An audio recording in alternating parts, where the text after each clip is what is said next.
Magandang araw po, ito po ang Agri TV dito sa Bacal, Camarines Norte. Bali, ito po yung update as of now. Ito na po yung kalagayan ng ating cabbage.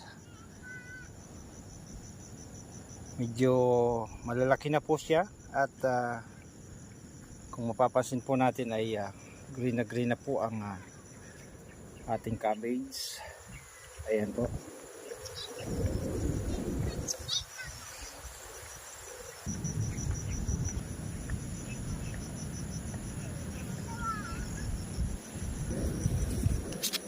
Ito po yung first part o first wave ng lipat tanim ng cabbage. At meron naman po tayong second wave. Yan, ito po yung pangalawang portion ng pagtatanim po natin ng cabbage dito sa Camarines Norte, dito sa Barangay Bacal, Paracali, Camarines Norte.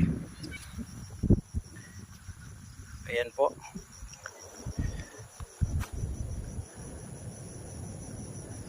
Green na green po siya as of now po.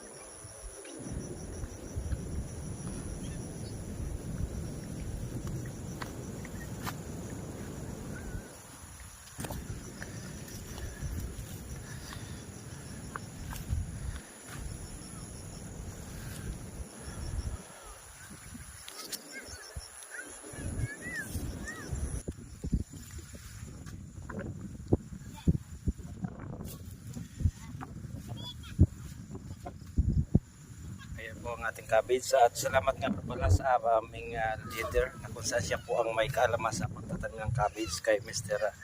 Quincy Junation.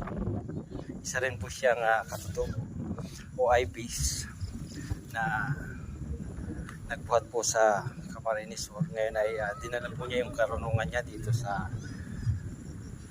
Paracali, Camarines Norte sa Barangay Bacal. Salamat po Brother Quincy Junation sa iyong tulong at teknolohiya na pinakabili dito sa ating kapatid na katutubo dito sa Bacal, Camarines Norte.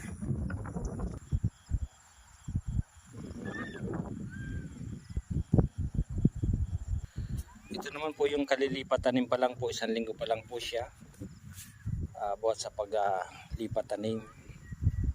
Ayan po yung pangatlong portion ng aming taniman ng cabbage.